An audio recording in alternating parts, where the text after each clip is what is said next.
Now you know we're gonna talk about these crazy 2 bull horns you got on top of your head. Yeah. Every time I mention your name and I say that, they might not even know the name first, but as soon as I mention it, they like, oh yeah, I know dude. I know who you talking about. Yeah. Like, what made you come up with that? Because I ain't seen nobody else do that. So anybody else but that, y'all biting this shit for real. Man, y'all biting. that's how it really happened. Like, you know, I'm walking around every day like I'm the greatest of all time. I'm really the GOAT, you know? And people really wasn't liking that at first, you know what I'm saying? Because they like, how you gonna compare yourself and be this and say this? And I'm like, y'all can have y'all opinion on how y'all feel any and every day, and I respect that. But I'm gonna let you know that I don't even gotta tell you who I am and what I'm representing.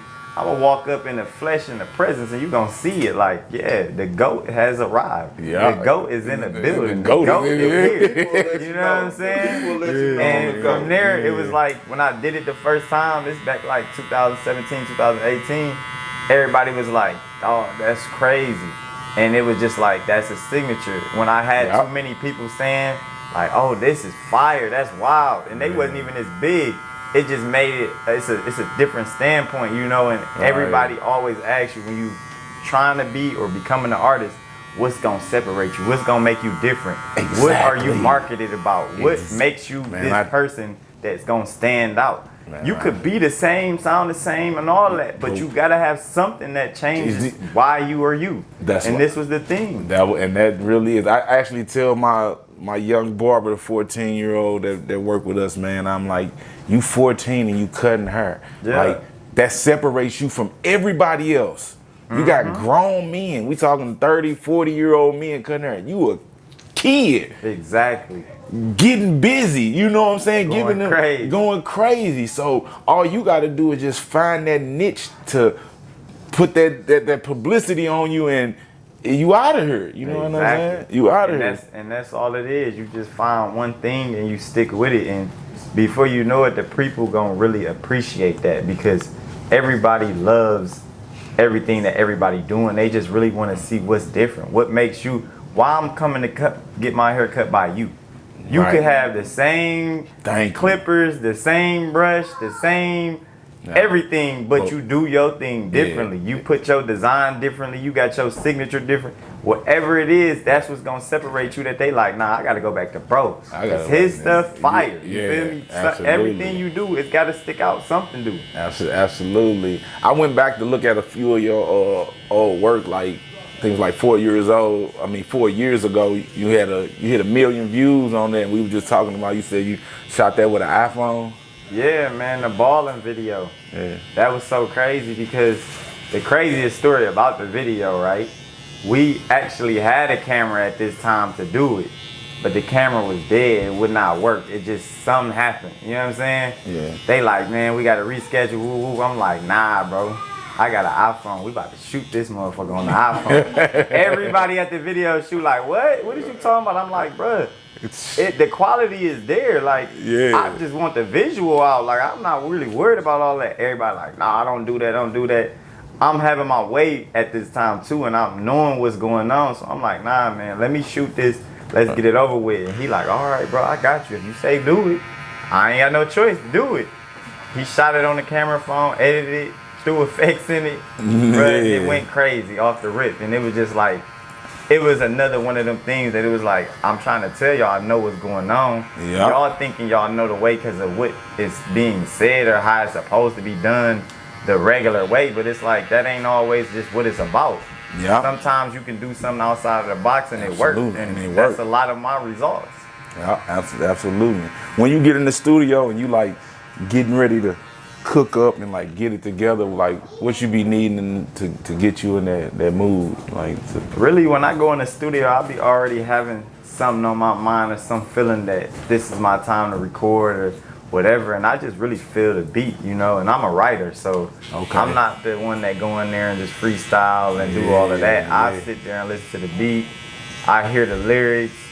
It's really just God-given for real, because I don't be knowing sometimes how I come up with the lyrics. I be like, okay then, you got something, but that's my thing. It's just get in there, feel the beat out, you know what I'm saying? I may drink something while I'm in there. Right now I'm drinking that V on, so you know what I'm saying? It's just like, it just depends on what it is for real. Right. You let the beat kind of just tell you what to give you. Tell me where to go for sure. Absolutely. Like, what's one of your crazy studio experiences with an artist, man, where y'all was just in there vibe going crazy? It was just like, man, that thing right here.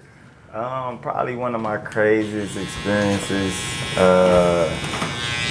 I was in the studio with YF and Lucci and Day Day and all of us just in there vibing out, you know what I'm saying? And came up with a crazy record, and it was just like, a lot of the times it really be the vibe and who in the room and why they in the room and what they doing. The energy, you know what I'm saying? Yeah, the energy. And that energy, you can't deny it, you know what I'm saying? Absolutely. So when you get it, and then we had Mercy in there, and he the GOAT in Atlanta for real, beats, like super underrated, but at the end of the day, he respected because he got hits with everybody. He created Future sound, he created Rich the Kid sound, Day Day sound, like Streets sound, like he has done so much that it's kind of almost like he is the creator of sounds coming out of there. So when you got somebody like that in the studio, it's kind of hard not to really win, you know? Right. Do you feel the pressure like when you get certain artists in there, you like, man, I gotta come with this hard shit right now because he might snap on her.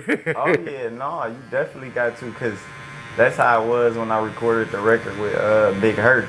Like, that's like a legend to me, you know? So it's like, I looked up to him my whole life, you know? And it's like, when I get in there to record the record with him, it's like I already know how Big Hurt coming. And if anybody listening and watching, knowing how Big Hurt rap and how he come, he not coming to play with nobody. Like, everybody's at risk getting in the booth with him. Right. So it was like, I just knew I had to step it up and come with it the way it needed to come. And, you know, I felt like I did my thing because he vouched it, you know? And he was like, nah, that's hard. And to get him to vouch for me, that's a big deal to me, you know what I'm saying? Because I grew up watching him and knowing his movement and knowing how he was moving. So it's just all respect, you know? And then I took it to another level and got in the studio with his son and Blade Icewood's son. And them both was legends to me. So we made a record that is crazy. And Blade was before the internet. Come on, man. They gotta know that. And to be able to get them two on a record, bro, that was everything to me for the city, you know? So absolutely. I really done some iconic stuff in this short amount of time, for real. That's dope, bro. That's real dope. How you define success as an artist? How would you define success? Really, for me, how I define it is just knowing that I'm still here and still moving and shaking and being able to move with my family, being able to still get acceptance into the industry and into the independent world and really give back to the people and let them know, like, it ain't just even really about me, you feel me? If it was about me, you would only see me. But you're gonna see my family, you're gonna see everybody around me, you're gonna see the people who I'm helping and who I'm looking to see have this same experience and this same shine, because I think a lot of people miss the fact that success is really just what you make it. Yeah. You know what I'm saying? Some people get money and they think that's the success. Yeah, material them things. Same people might kill themselves, you feel me? So some people get fame and they think that's successful. Them same people might kill themselves. So it's really not even none of this. It's really what you muster up in yourself and say, this is success to you. Yeah, this is success to me. Success could be living on the street and panhandling to that man, if that's his success. But he happy as hell. You can't knock him. You know what I'm saying? When you understand success and the pursuit of happiness and living it, like, I talk about this all day, because at the end of the day, a lot of people don't realize that happiness is really the chase. You feel me? Because when you chasing something, you so excited, you got energy to go get it. Ooh, as soon as you capture it, that whole feeling go away. It's like, what's next? Now you gotta chase something else. So that's really happiness. It's the chase to getting something. And it's crazy you say that, because I tell my brother this all the time. I'm like, bro, when we get the lambs and all the little money, I say, then we're gonna be looking like, what's next? What we gonna do next now? You know what I'm saying? Like, I need a $10 million house. Yeah. Now what that's just what happened. What I'm gonna chase now to fulfill that same adrenaline rush of what we call success in life. You know what I'm saying? Once you accomplish those goals. We all know, though, at the end of the day, like, as a kid, everybody just said American dream. A house and a car Yeah. And once you get those things, you be like, this ain't it. You know what I'm saying? How did I get this? This had to be too easy. You feel me? And when you get to those things and you realize like that ain't really what it is, you set your goals higher. You set things that you want to do on a bigger plateau. And that's how you get me. Like, why am I still working if I got all of these things and I got more than 7 streams of income, but I'm still out here hustling, still out here You just said 7 streams of income, millionaires. Now look at man, what you been reading, bro? You know what I'm saying? I'm probably one of the only independent artists that's moving like I'm moving, man. Having 6-figure homes and just, you know what I'm saying, Bentleys and that's what's like, up, man, I bro. really do this for real. Like, this ain't, it's not that.